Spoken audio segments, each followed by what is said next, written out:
right, guys. Eat like a local crawfish, baby. It's that time of year. We got them running, got them cooking. We're gonna go through multiple styles. We're gonna go to a crawfish farm even. Yeah!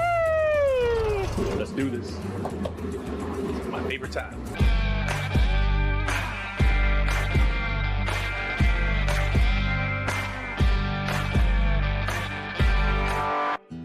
We just getting out here, Crowley, Louisiana. Yeah.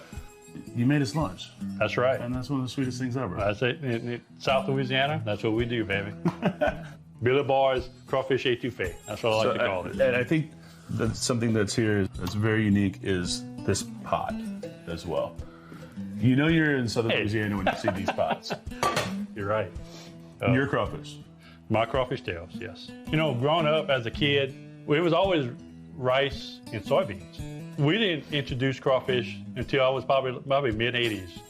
But back in the 80s, our main market was the wild crawfish, which was in the trout-fly. That's where it all started from. So it's getting out of a boat in the basin. Yeah, the traps and that's where it really started. And then the rice fields came in a little later. Yeah, the sustainability is unreal because we can do rice and crawfish. You never know each year what the season's going to look like. Yeah, it's different every year. Mother Nature brings us, curveballs, knuckleballs, you name it. The economy can not go your way. We're having a hard time. It's not normal, and we're making it. You know, we're making it. Got to fight it. Yeah. It's in our blood, and that's what I do. Is it a generational thing? Like you kind of okay, I'm going to do this. My father did this. My grandfather did this. Yeah, basically, it's in my blood. But because I asked your son before he left, and he was like, "It's in my blood." Like, all right. Yeah. You're talking about the history of lynx, but lynx, we can trace back 200 years ago here in Louisiana. So I got these papers here. Well, it literally is dated June 1828. So it shows you. Oh, it's so beautiful. Yeah. So this was an auction that went on back in the early 1820s. This is beautiful. And you can see the mark. You got the X. You know, there's people that didn't know how to sign a name, but look, William Link knew how to sign his name. It's kind of neat having it. I mean, just the history. Old, so it shows that he was here. To know that your family's been here for 200 years. 200 years, but this is where I grew up. The Link community. So, I mean, but think about when we were at the house and we were looking at this document, is this where the family kind of settled into? Right around in here? Yes. Yes. It's history out here. Yeah. Not too many people can say that this is where my family ended, and we're still going. And we're still going, and we're not anywhere near. And we're not folding. I mean, because it's in our blood. This is what we love to do. You know. Probably the southern part of KPRC is one of my farms. I call it the little farm. You can look right here. I got my young rice.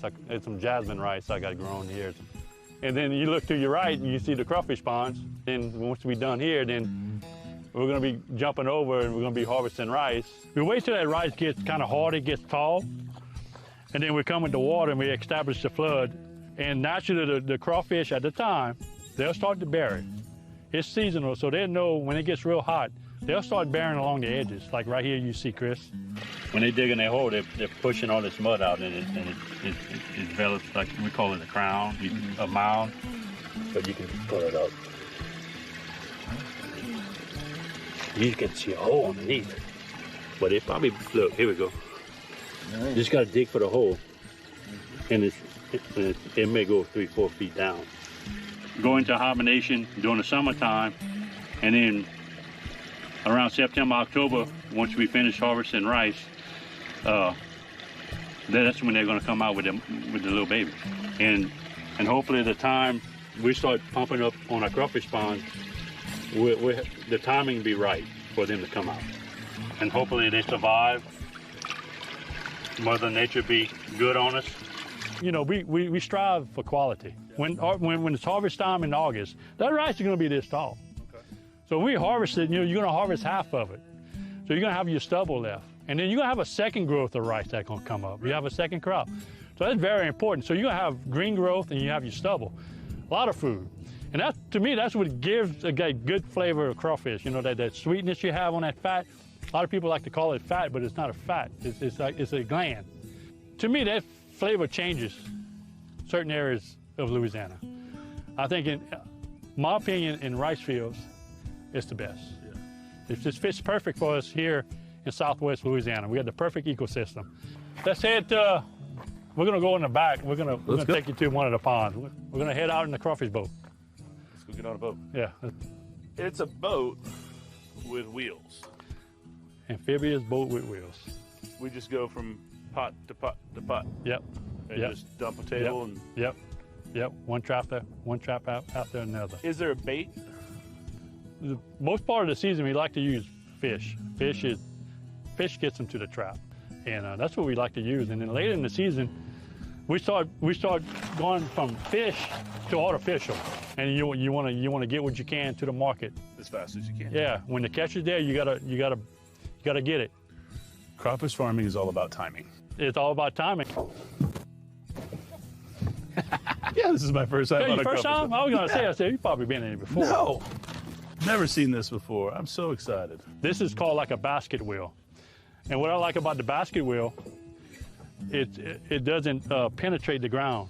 It's easy on the ground. You're not treading it up. You're not treading it up. Because when we drain the fields, we got work. You got rice to go. All right, We can't see how a boat with wheels.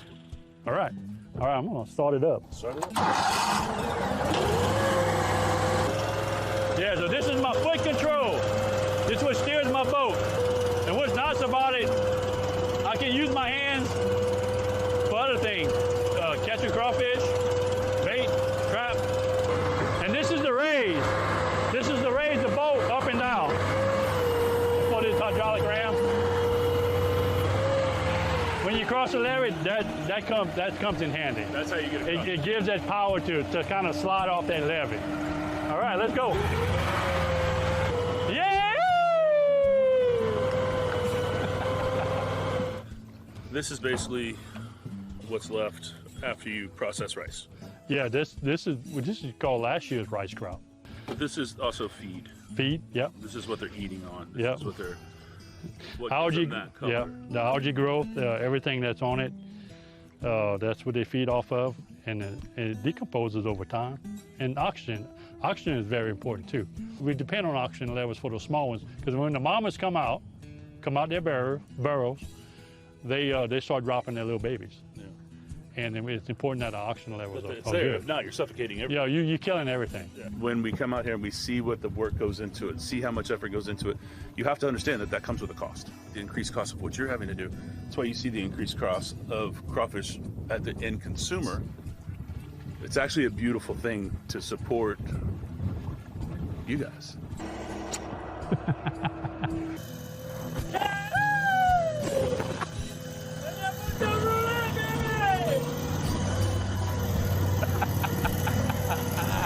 Amazing.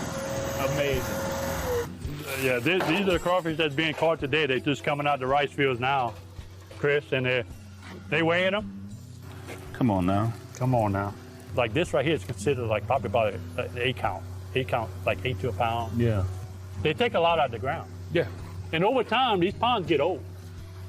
And you lose your size over time. That's why it's important that we rotate. As farmers, we strive like rice and crawfish. Well, because this is your livelihood for the generation. You have to be a steward of the earth. That's it. It's beautiful. Yeah. And you got some bigger than that in that sack. Get back in with your buddies. There you go. So, how many pounds of crawfish per year off of each acre do you want to see? It makes this very viable, Yeah. right? Dude, we strive for at least 1,000 pounds an acre. When we see them, there's like selects, there's field runs, Yes. Yes. How do you go about grading? Well, And then peelers was a new thing for me. these crawfish here, these like a select field run. They Really? They're gonna be called a select because they're all big crawfish. Yeah, these are beautiful. And Like when someone says a field run, what is that? it's just straight out. It's straight out the field. It's doesn't not really even. matter. It's It's not true. graded, and they can be graded that way too. You can have a large field run, which is more large, consistent large crawfish, or you can have a average field run, which is a consistent large, medium, small mix. I mean, that's beautiful, My hand would be the scale. right? Up next, we're going to Crawfish Shack.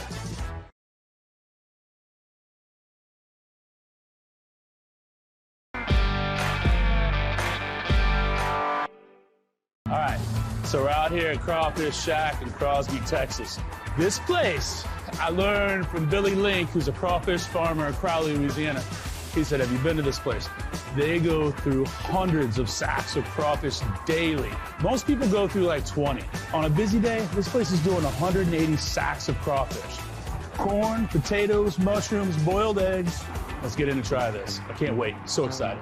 The Crawfish Shack in Crosby, Texas. Arguably the most crawfish cooked in the U.S. On a busy day, how many pounds are we talking? Boiling 6,000 pounds. A day. A day. That's boiled here for our dine-in customers, our to-go customers, and drive-through.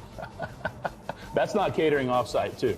Correct. That is not catering. That's just through this building in one day. That is correct.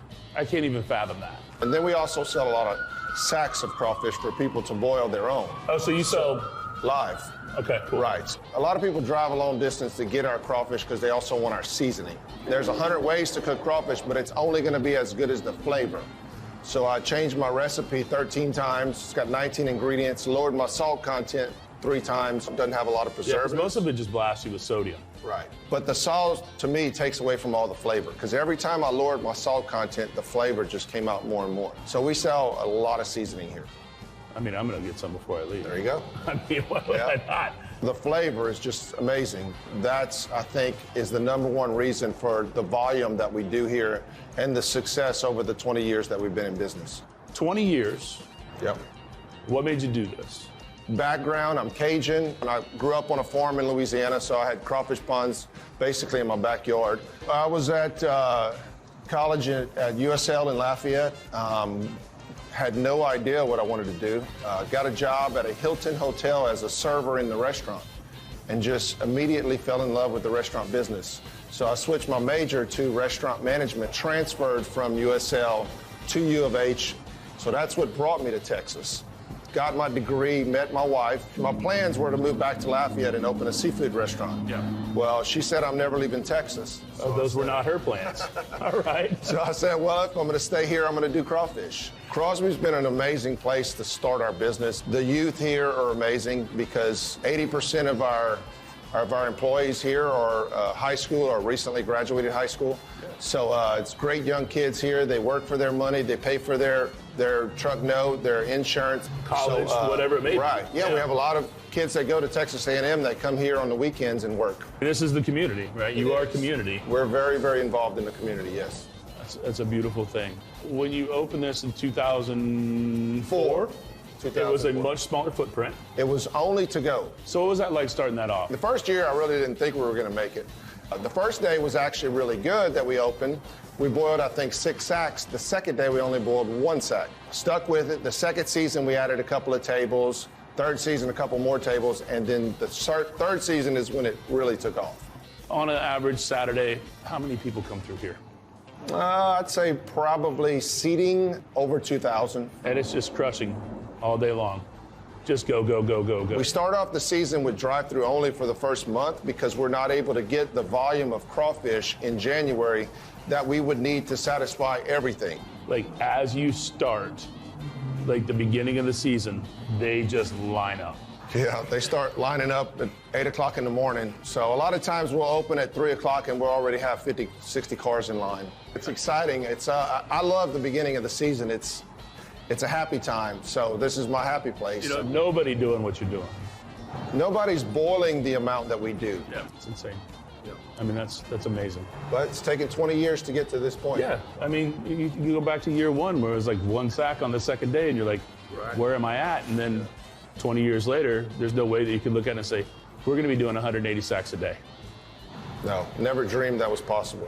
And it just can continue, really. It's not just you doing this. Your family's all here, too. Yes, and that's probably one of the biggest blessings we have is, of course, my wife and I are partners in this. She works a ton. She does a lot of the behind the scenes. Our 2 daughters work here and manage here. Our son-in-law works here. Our father-in-law works here. Well, not that your daughters are involved into it too, and they love it, I'm sure. It will not give you and your wife a chance to like not do it at one point, and your kids can take over. So that's our goal in the near future is get to pass on something that's near and dear to our heart. You know, this is my baby. I never could imagine selling it Where are you sourcing crawfish from? All of our crawfish come from between Lake Charles and Crawley. That area of Crowley between Lake Charles is like the perfect ecosystem. Yes. Right? It really is. There's nothing like that. That's where you grew up, and you're just going to stick to where you came from. Correct. So 3 of my wholesalers I actually went to high school with in Crawley, Louisiana. So they take really, really good care of me. You still eat crawfish? Every day. But in January, February, March, even April, I eat them every single day. You love it. I love them. So your method for cooking heavily seasoned water? Right. We season our water with our seasoning and liquid crab boil. Yep. And then we also season them after. So we dump them in a tub. We add more seasoning in the tub, mix them up, put the lid on them, let them steam in there. Because it starts to come away from the shell a little bit. When you pull them out right away, season them real quick, and you put the lid on right away, it traps the steam in there. So it pushes a lot of juice inside the head, so it makes them real juicy. All right, I want to see what's going on in this place. These guys are back here culling through crawfish. We're going to take the small ones and dead ones out, and we're going to resack the large crawfish. So these sacks will be full of large, live, clean crawfish, but that's not the final process. Then they go into our aerator tank. Aerating tank. Aerating tank, right. What is this aerating tank? I'll show you. This is like a big jacuzzi for crawfish, and they're getting air from the PVC pipe that's pushing through it. We usually leave them in here for an hour and a half to 2 hours. So if I wanted to come up and buy a sack of crawfish. So you can buy this crawfish right here. This is what we consider purged select. So these are washed and graded. We take the small ones and dead ones out. We resack the large live crawfish. They go into here. When they come out of here, this is considered purged select, ready to boil. So this is arguably the greatest spot to buy sacks of crawfish for your household. I'm just going to go ahead and say that. In this area, I haven't seen this anywhere. I can literally have the water boil and come out, grab it, and go. That's right. These are ready to put in the pot. That's amazing. That is such a game changer for so many people, including myself. You want to see they're probably, as you can see how dark the water is. We put plenty seasoning in the water. Go ahead and pull this batch out.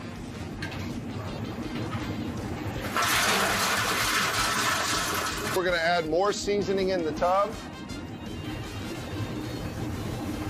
We'll mix it in real well and let it steam. Smart. I want to go through the drive-thru. Okay. And I'm going to order some stuff.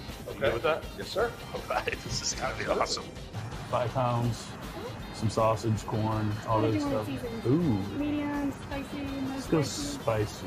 I could say that this is the first time I've ever gone through a drive-thru for crawfish. And I cannot wait. Let's do this. All right. I couldn't wait to get home. I got what I need right now. I brought my own little crawfish pan. Perfect little packaging. Brown paper bag. Oh my gosh. Oh, look at that. Perfectly seasoned. Potatoes look great. The egg, look at that. That is awesome. But look at this. Seasoning all up in it. Perfect.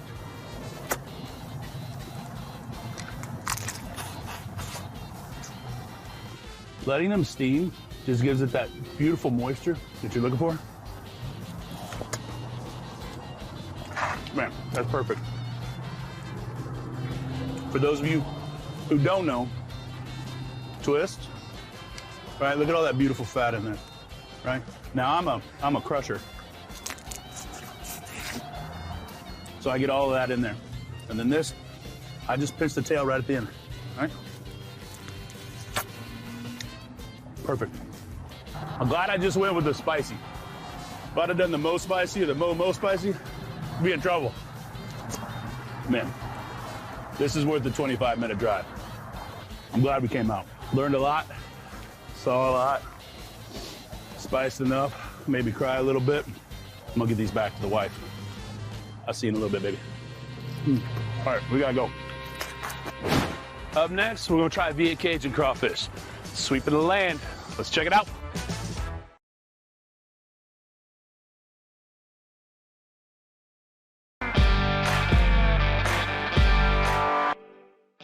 Wanted to swing by Crawfish and Noodles. We talk about the Cajun style boil. We've been to the farms, but now this is the Via Cajun style. Talk to me about this. Via Cajun is pretty much our homage for Vietnamese food, but all the bases we're paying homage to the original Cajun way. So we're using a lot of the Cajun spices. The only real big difference is how we prepare it and our seasonings that we're using a lot of Vietnamese seasonings. Yeah. This, your water is not seasoned. No. Not really. Not really, no. There's a little bit of stuff in there, but not like the traditional Southern Louisiana style boil. And then the flavor is all on the outside with the garlic and the butter and your special blend of seasonings that nobody will ever know about. Yeah. Because I've asked many a times and it just doesn't happen. It's only been a decade. Yeah, I know, you're still not gonna tell me. And I think the beautiful thing about this is not just that you guys are great with crawfish, but no matter what the season looks like, there's always snow crab, there's always shrimp, there's always clams, you guys are just really masters at shellfish. I come here for this, but I'm always gonna get the blue crabs that are stir-fried, sitting on top of a mound of just heaven, and then the snow crabs, the shrimp. Yeah. Execution is always right on. But look at this. I mean, that right there. That is gorgeous. That's why you give me this tablecloth. Yeah. I mean, it doesn't get better. It's funny because the true people that love that Cajun style, when you get this style, they're like, what? I hear that all the time. The one thing I hear more than anything is we're from Louisiana, we know what crawfish is. And I'm like, okay, let's try this one and see what you think. This is what you're looking for. This just comes right out of that shell and it's just perfect. You taste the flavor of the crawfish, but you get the outside flavor. It's your style. Yeah.